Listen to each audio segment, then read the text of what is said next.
नमस्कार दोस्तों, Bihar board exam में आपका स्वागत है। आज का मेरा टॉपिक है प्रकाश, लाइट। प्रकाश को इंग्लिश में लाइट कहते हैं। अगर बोर्ड एग्जाम में प्रकाश की परिभाषा लिखने के लिए आए तो आप इस प्रकार लिख सकते हैं कि प्रकाश वह कारक है जिसकी सहायता से हम वस्तुओं को देख सकते हैं। तो प्रकाश में हम किसी वस्तु को कैसे देख पाते हैं, चलिए समझते हैं आगे। जैसे कि मेरा एक सवाल है कि प्रकाश में हम कोई वस्तु को कैसे देख पाते हैं, तो आप देख सकते हैं।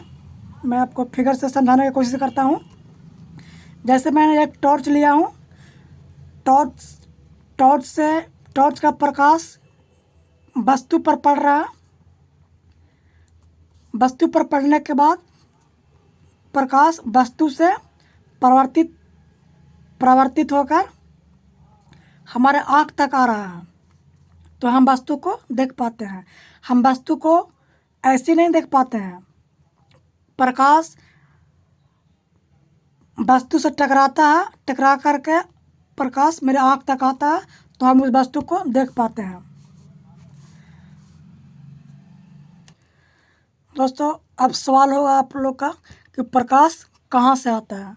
तो प्रकाश कहाँ से आता है? सूर्य से आता है,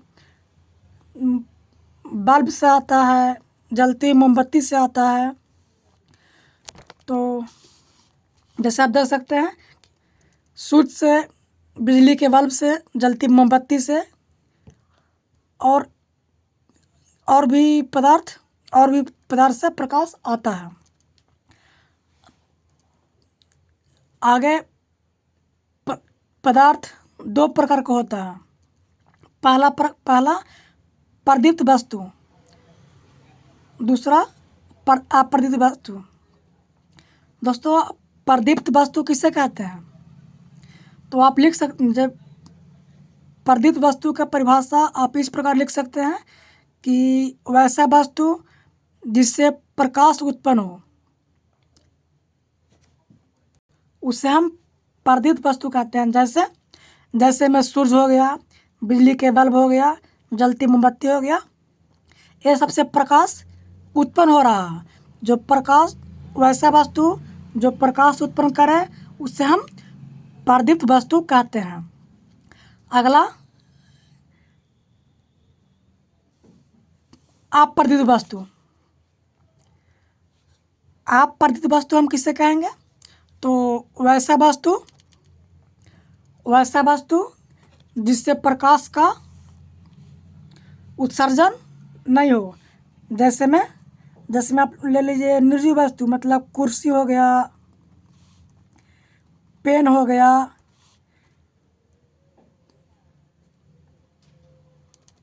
चारपाई हो गया, ये सब से प्रकाश निकलती है नहीं। तो ये हुआ अप्रदीप्त वस्तु। और जिससे प्रकाश निकलता है वो प्रदीप्त वस्तु होते हैं। दोस्तों, किसी वस्तु को देखने के लिए हमें प्रकाश की आवश्यकता होती है। किसी वस्तु को हम कब देख पाते हैं? पीछे बताया कि किसी वस्तु को हम कब देख पाते हैं, तो प्रकाश किसी वस्तु से टकराता है, टकराने के बाद प्रकाश हमारे आँख तक वापस आता है, तो हम उस वस्तु को देख पाते हैं। लेकिन जो वस्तु अप्रदीप्त होते हैं, जिसमें प्रकाश नहीं होता है, उसको हम कैसे देख पाते हैं? प्रदीप्त वस्तु को हम रात में भी देख लेते हैं, लेकिन अप्रदीप्त वस्तु को, जिसमें प्रकाश नहीं होता है, उसको हम रात में नहीं देख पाते हैं। तो उसको हम कैसे देख पाते हैं, चलिए आके जानते हैं। जैसे आप देख सकते हैं कि अप्रदीप्त वस्तु को हम कैसे देखते हैं। ठीक है, तो अप्रदीप्त वस्तु जिसमें प्रकाश नहीं होता है, उसको हम देखने के लिए प्रदीप्त वस्तु से प्रकाश निकाल करके उस वस्तु पर पड़ते हैं। उस वस्तु पर पड़ने के बाद प्रकाश पुनः वापस हम लोग का आँख तक आता है, तो हम उस वस्तु को देख पाते हैं। जैसे आप फिगर में देख रहे होंगे कि लकड़ी का टुकड़ा है जो कि अप्रदीप्त है, इसमें अपना कोई प्रकाश नहीं होता है। तो प्रदीप्त वस्तु सूर्य से प्रकाश आ रहा है और प्रकाश के किरण लकड़ी के टुकड़े से टकराने के बाद हमारे आँख तक पहुँचता है, तो हम इस वस्तु को यानी अप्रदीप्त वस्तु को हम देख पाते हैं। ठीक है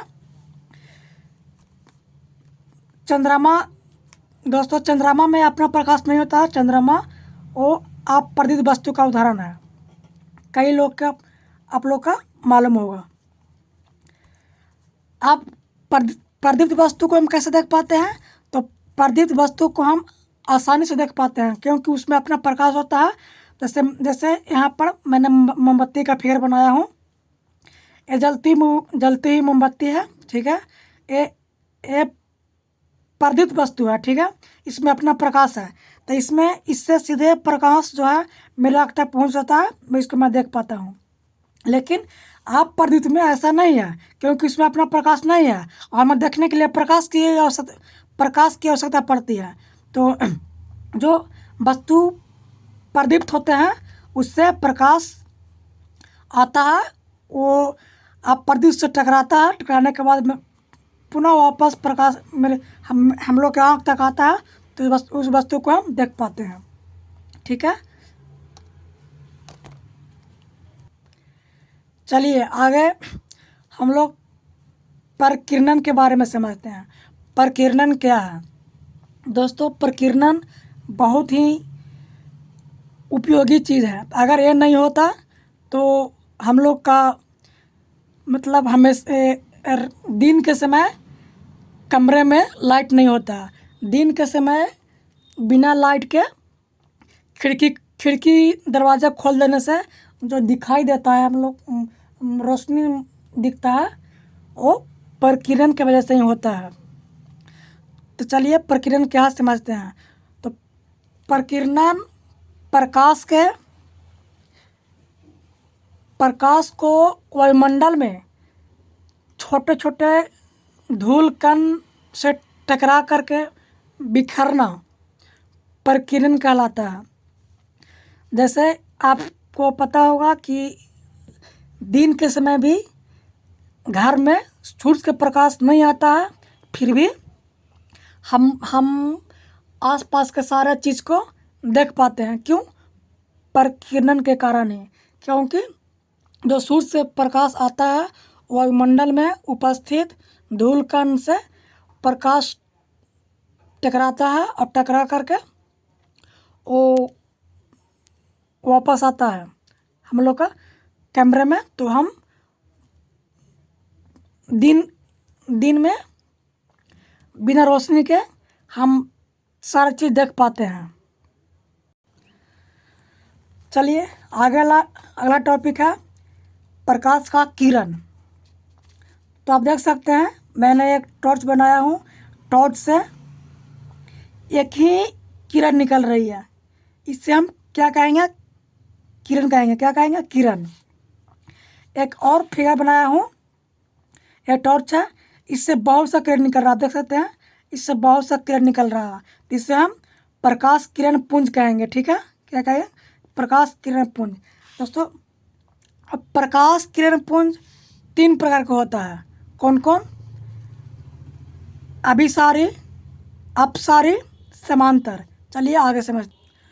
आप देख सकते हैं अपसारी किरण पुंज, समांतर किरण पुंज, अभिसारी किरण पुंज, यह किरण पुंज का प्रकार है। तो इसका परिभाषा आप किस प्रकार लिखेंगे?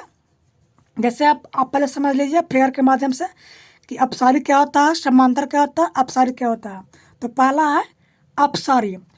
अपसारी का मतलब मतलब ऊपर, ऊपर मतलब कोई चीज़ ऊपर जाने के बाद फैलता है। ठीक है, तो अपसारी किरण पुंज में किसी एक बिंदु स्रोत से प्रकाश जो है वो चारों दिशाओं में फैलता है। ठीक है, वो फैल रहा है, मतलब ऊपर होता है। ठीक है, ऊपर जाने के बाद कोई चीज़ फैलता है। तो ये देख सकते हैं आप, एक इस बिंदु से प्रकाश निकल रहा है और एक पूरा फैल रहा है। ठीक है, इसको कहेंगे अपसारिक किरण पुंज, ठीक है। इसके बाद समांतर किरण पुंज, देख सकते हैं सारे किरणें आपस में समांतर है, तो इसे हम समांतर किरण पुंज कहते हैं। अगला है अभिसारिक किरण पुंज। अभी के मतलब अभी मतलब वो सारा किरण, मतलब दूर से किरण आकर के एक बिंदु पर मिलना, दूर से किरण आकर के एक बिंदु पर मिल रहा है, इसको हम अभिसारी किरण पुंज कहते हैं, ठीक है। आप अभिसारी का परिभाषा इस प्रकार लिख सकते हैं, मैं बोल दे रहा हूँ। अब वीडियो अगर आपको लिखना होगा, नोटबुक बनाना होगा, तो वीडियो पुश करके लिख लीजिएगा। अपसारी किरण पुंज लिख करके डैश दीजिएगा। अपसारी किरण पुंज वैसा किरण पुंज जो किसी एक बिंदु से निकलता हुआ प्रतीत हो, वैसा किरण पुंज को अपसारी किरण पुंज कहते हैं। अगला है समांतर किरण पुंज, तो वैसा किरण जो सारे किरणें आपस में समांतर हो, तो समांतर किरण पुंज कहते हैं। अगला अपसारी किरण पुंज, तो अपसारी किरण पुंज लिख करके डाल दीजिएगा और लिखिएगा उसमें कि वैसा किरण जो दूर से आते हुए किसी एक बिंदु पर मिलता हो, उसे हम अभिसारी किरण पुंज कहते हैं। हम उम्मीद करते हैं दोस्तों कि आप लोग को समझ में आया होगा कि प्रकाश किसे कहते हैं, किसी वस्तु को हम कैसे देख पाते हैं। प्रदीप्त वस्तु किसे कहते हैं, जिसमें अपना प्रकाश हो। आप प्रदीप्त वस्तु किसे कहते हैं, जिसमें अपना प्रकाश नहीं हो। प्रदीप्त का उदाहरण हो गया सूर्य, बिजली का बल्ब, मोमबत्ती हो गया। आप प्रदीप्त का उदाहरण हो गया आप प्रदीप्त का उदाहरण हो गया कुर्सी, टेबल, जिसमें प्रकाश नहीं हो, बता सकते हैं। इसके बाद मैंने बताया कि आप प्रदीप्त वस्तु को हम कैसे देख पाते हैं। तो प्रदीप्त वस्तु से प्रकाश आता है, उस वस्तु पर टकराता है, टकराने के बाद प्रकाश पुनः मेरी आँख तक आता है, तो हम उस वस्तु को देख पाते हैं। इसके बाद हमने बताया कि चंद्रमा अप्रदीप्त है, इसमें अपना कोई प्रकाश नहीं होता है। इसके बाद बताया मैंने प्रकीर्णन की सूर्य का प्रकाश वायुमंडल का धूल कण से टकरा करके बिखरना प्रकीर्णन कहलाता है। इसके बाद मैंने प्रकाश का किरण बताया कि ये प्रकाश का किरण है और ये प्रकाश का किरण पुंज है। किरणों का समूह का किरण पुंज कहते हैं, ठीक है। किरण पुंज के तीन प्रकार होते हैं, जैसे आपको बताया मैंने। अभिसारी किरण पुंज, अपसारी किरण पुंज, अभिसारी किरण पुंज। अपसारी जो एक बिंदु से बिखरता हुआ प्रतीत हो रहा है। समांतर किरण पुंज जो आपस में सारे किरणें समांतर हो। अभिसारी किरण पुंज जो बाहर से आते हुए किरणें किसी एक बिंदु पर मिलते हुए प्रतीत हो रहा हो, तो उसे अभिसारी किरण पुंज कहते हैं। आज के वीडियो में इतना ही, मिलते हैं नेक्स्ट वीडियो में, तब तक लिए जय हिंद। अगर आप मेरे चैनल पर नया हो तो सब चैनल को सब्सक्राइब कर लीजिएगा और शेयर कर दीजिएगा। मैं रोज़ ही ऐसा वीडियो लाता रहूँगा। Thank you.